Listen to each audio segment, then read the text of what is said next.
Milton, há alguns dias veio uma informação até do México de que o Giovani dos Santos, o meia, joga na seleção mexicana, 32 anos, ele poderia acertar com o Cruzeiro. Eu tenho um amigo que atuou com o Giovani dos Santos e pedi até para fazer um contato. Já imaginava que a chance era zero disso acontecer e o Giovani disse para esse amigo que atuou junto com ele, falou, nenhuma possibilidade disso, é apenas especulação, prefiro continuar no futebol mexicano. Então, só para descartar mais uma especulação neste momento, que aparece para tudo quanto é lado nesta época do ano. O Cruzeiro segue sim buscando mais contratação e o alvo principal é um jogador de beirada, com Alexandre Matos e o Vanderlei Luxemburgo falando diariamente para tentar achar um nome dentro da realidade do Cruzeiro. Show de bola! Samuel Venâncio e as últimas que serão as primeiras. Gostaram? Que serão as primeiras do Cruzeiro, Samuel. É isso, Milton. Bom dia para o amigo ligado no Cruzeiro nesta semana de muita importância para o clube. Na sexta-feira tem a Assembleia Geral para votar a alteração no estatuto que passaria a ter um texto permitindo que o investidor seja o controlador da SAF, a Sociedade Anônima do Futebol, com o Cruzeiro mantendo pelo menos 10% das ações da SAF e podendo vender até 90% dessas ações para o futuro investidor, o interessado neste trabalho que vem sendo conduzido pela XP Investimentos. Aliás, mais cedo, o Pedro Mesquita, que é o CEO da XP, o executivo, ele usou as redes sociais para dizer o que ele espera da Assembleia Geral na próxima sexta-feira e que, nas palavras dele, se não vier essa aprovação, não tem como a XP continuar à frente do processo, porque já tinha aquela busca anterior com o que está estabelecido atualmente de se buscar 49% apenas para o investidor desta venda das ações, e isso não agradou ao mercado, tanto é que não apareceu nenhuma proposta, e o Pedro entende que, passando o controle da SAF para esse investidor e o Cruzeiro tendo algumas garantias, alguma segurança neste processo, por exemplo, aquela história que a gente já falou de não alterar marca, de não alterar sede, a cidade do clube, cor, nome, enfim, isso tudo a lei já protege também, e o Cruzeiro mantendo 10% pelo menos, se o investidor interessado quiser comprar 90%, mas ele pode se interessar por 80%, por 70%, enfim, o que o mercado mostrou, nas palavras do Pedro Mesquita da XP, é que sem passar o controle para quem vai colocar a grana, o Cruzeiro não vai ter sucesso neste projeto de clube-empresa na transformação. E ontem, durante uma hora praticamente, eu, o João Vitor Cirilo e o Guilherme Pio, a gente fez uma live aqui no canal oficial da Itatiaia, tá lá para quem não acompanhou, no YouTube oficial aqui da Itatiaia. Muita gente participou e o Bruno Volpini, que é o advogado que participa deste processo de constituição da SAF, ele, representando o Cruzeiro, esclareceu vários pontos importantes sobre a negociação, sobre a importância de se ter realmente esta aprovação na sexta-feira na Assembleia Geral. Então, por isso, é uma semana muito importante. São muitas dúvidas ainda que existem, mas primeiro, o principal seria esta aprovação e depois, lembrando que a XP Investimentos, ela vai trazer as propostas, ela não fará a venda.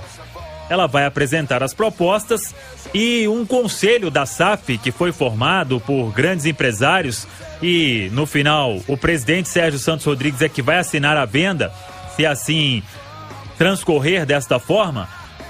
O Pedro apresenta as propostas, ele não tem poder de venda, então ele vai trazer, tem essas propostas aqui, essa aqui é dessa forma. E o Bruno Volpini falava o seguinte: o Cruzeiro está em busca, claro que a grana é importante, mas de um projeto, o que esse investidor tem a oferecer para o Cruzeiro, quais são as características desse investidor, o histórico.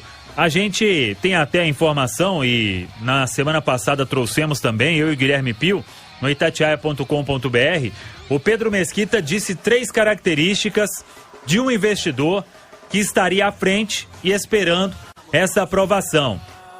reputação inabalável, capacidade financeira e dono de um grande clube europeu. Com essas características, todo mundo imagina que seja um grande fundo de investimento. Não tem o nome, isso não foi revelado. Acho que além do Pedro, pouquíssimas pessoas devem saber, porque tem aquele contrato de confidencialidade. Enfim, é um processo que não é simples, que não será simples mesmo com a aprovação na sexta-feira, na Assembleia Geral, mas o entendimento, pelas palavras do Bruno Volpini, que participa do processo, é que o Edu Panzi até está com a gente aqui no Rádio Esportes e você já falou, Panzi, o Cruzeiro chegou em um momento que o que tinha que ser feito para tentar recuperar, fizeram e não conseguiram. O Cruzeiro vai para o terceiro ano em uma Série B com praticamente receitas zeradas, com orçamento para lá de estourado, porque quando se não tem receita, como que se vai fazer orçamento? Com muitas dívidas batendo a porta, com esta dívida hoje na casa de 1 bilhão e que, com essa possibilidade de ter um investidor, o Cruzeiro poderia sair desta situação, porque nem isso é garantido, não tem essa garantia, mas que é um passo que pode ser importante, porque dependendo deste investidor, Edu Panzi, o Cruzeiro vai ter um aporte inicial muito grande para investimento e também para negociação das dívidas. Isso é possível, dívidas emergenciais, porque o investidor ele terá direito a ter, neste primeiro momento, 80% das receitas, com 20% ficando para pagamento de dívida, como estabelece a lei. E claro que no futuro ele vai ter interesse de ter 100% da receita e acabar com essa dívida o mais rápido possível. Então, sem isso, pelas palavras do Bruno Volpini, o Cruzeiro caminha para não ter solução. Com a SAF, não tem a garantia total, mas é um processo que pode acontecer e ajudar. Sem a SAF, tudo vai se tornar ainda mais complicado. Panzi, bom dia. Um abraço, Samuel. Um abraço para quem está ligado no Rádio Esportes. É uma situação complicada, né, Samuel? Porque o Cruzeiro, desde que a atual gestão assumiu, prometeu salário em dia, não cumpriu, prometeu pagamento de dívidas, não cumpriu, prometeu acesso na primeira temporada, não cumpriu, prometeu time competitivo, não cumpriu, sequência de trabalho de treinador, não cumpriu. E é claro que o torcedor fica desconfiado, que o conselheiro fica desconfiado, que o sócio fica desconfiado, mas é a única saída. Ainda que a SAF seja a única saída e a mais viável nesse momento, há uma desconfiança. E é muito importante que pessoas envolvidas no processo, como o Bruno Volpini fez ontem com a Itatiaia na live, com você, com o Cirilo, com o Pio, falem, expliquem, tragam o que tem de risco, o que tem de benefício, que as coisas sejam feitas às claras. Tem muita gente boa envolvida, tem um conselho responsável pela SAF, pela constituição da SAF, e é importante que as coisas não sejam feitas dentro de uma sala fechada, entre quatro paredes. Transparência é o que o torcedor espera, e principalmente o conselho. Agora, esse conselho, que boa parte dele é de gente responsável, gente que quer ajudar, mas uma grande parte é composta por come e dorme, que querem apenas benefícios, o vem a nós do Cruzeiro.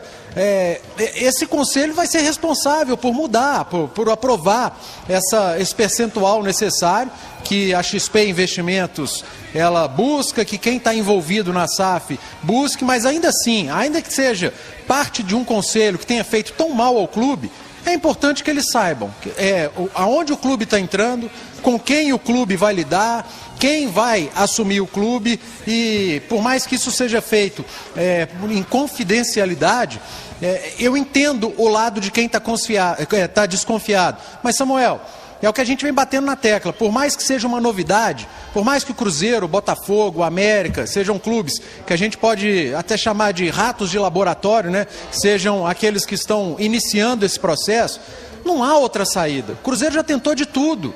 Já tentou todas as possibilidades possíveis. E se essa é a última saída, que o conselheiro confie.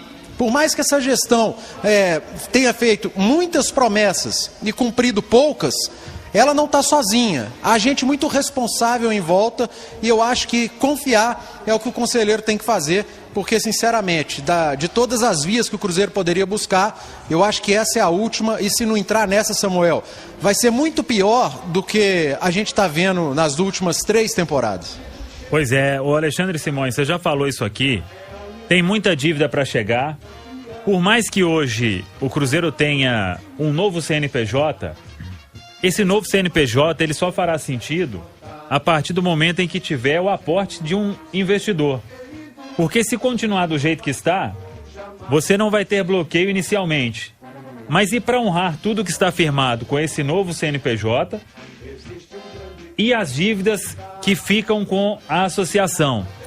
Você vai destinar qual parte da receita, tendo que pagar acordos, tendo que honrar os compromissos com o governo, enfim. Você tem 6 anos para quitar pelo menos 60% da dívida e aí pode prorrogar por mais 4. Então, ter um novo CNPJ no momento sem um investidor, você só vai ganhar uma sobrevida, mas sem ter o aporte, lá na frente nada vai surtir efeito. Então, o Cruzeiro chegou num ponto em que você falava, a cada ano na Série B, a receita diminui cada vez mais e o Cruzeiro ainda fez muitas negociações boas de patrocínios, por exemplo, que é o que mantém o clube, e todo mundo sabe, o Pedro Lourenço, do Supermercado BH, porque senão aí nem sei como estaria hoje o Cruzeiro. Mas, repito, e o que o Panzi falou, o Cruzeiro hoje aposta nisso, sem ter uma garantia total, é verdade, mas na esperança de que, pior do que está, eu acho que é impossível ficar, né, Simões? Pois é, exatamente, Samuel. Uma questão é a seguinte, a XP diz que o Cruzeiro tem um interessado, não é isso? Tem algumas propostas. Isso. O principal é, o mercado mostrou que se não tiver o controle, ninguém vai colocar dinheiro. É nesse ponto que eu queria chegar. Então, o Cruzeiro, né, os comandantes do Cruzeiro erraram naquela reunião lá de agosto. Porque já era um passo que estava no estatuto. Então, num primeiro momento, eu acho que até se achou possível fazer isso. Mas o mercado mostrou outra história, né? Pois é, exatamente. Mas eu me recordo que lá em agosto, as pessoas com quem eu conversava, que são do meio do futebol, que tramitam nesse ambiente, elas já diziam, gente, 49 do investidor e 51 do clube não vai arrumar. Não vai conseguir. Quer dizer, o Cruzeiro atrasou em 4 meses esse processo, por essa falta de visão lá atrás, e que com certeza, né, Samuel, pelo tamanho, por tudo que a XP representa, por tudo que a Ernest Young representa, a Álvares, exatamente, eles já tinham essa visão, né? Eles estão acostumados a mexer com isso, o futebol, tudo bem, mas não deixa de ser, né, um mercado em que eles estão. E essa história do Cruzeiro, lá em 3 de agosto, ter sonhado que alguém ia chegar aqui, investir centenas de milhões para ficar com 49% do negócio, foi um grande erro, e agora, mais de 4 meses depois, tenta corrigir esse erro, só que lá atrás foi no Conselho Deliberativo, e agora, na próxima sexta-feira, viu uma Assembleia Geral, né, Samuel? Sim, com conselheiros e associados. Eu acho até que, num primeiro momento, eles pensaram que no contrato se passaria esse controle. Mas quem está comprando... Que é a garantia total, né? É a garantia total. Então, por isso que o mercado mostrou, e vamos aguardar, como eu disse aqui no Rádio Esportes, e venho falando, uma semana muito importante. Lembrando que o texto é muito claro. Conselheiros e associados vão aprovar ou vão vetar que o Cruzeiro mantenha 10% pelo menos e passe e dê a possibilidade do investidor comprar até 90%. Não tem outra discussão no momento. O edital é muito claro. Não existe chegar lá e vamos aprovar 70%. Não existe. Ou aprova 90%, até 90%, ou não aprova nada. Então é a votação que acontece na próxima sexta na Assembleia Geral do Cruzeiro. Muitos torcedores se movimentando, as torcidas organizadas devem marcar presença lá na porta do Barro Preto. É uma votação que terá transmissão no canal oficial do Cruzeiro no YouTube, e a Itatiaia também vai acompanhar das 6h30 às 8h30. E isso é um passo importante também para a montagem do elenco, principalmente a partir do momento em que tudo estiver fechado, e se essa for a vontade dos conselheiros e associados, para que o Cruzeiro lá na frente tenha aporte de investidor para fazer outras contratações, pensando no início da Série B. Por enquanto, Alexandre Matos e Vanderlei Luxemburgo vêm trabalhando no mercado e o Cruzeiro buscando mais contratações, mais reforços, mas agora dando uma desacelerada no mercado. Cruzeiro que já anunciou 9 contratações, tem o Matheus Silva também que será anunciado no início de janeiro provavelmente, e buscando pelo menos mais um jogador de beirada neste momento no mercado. É a semana do Cruzeiro, Milton, começou daquele jeito e vai terminar quente também com esta Assembleia Geral na próxima sexta-feira. Show de bola! Muito bem.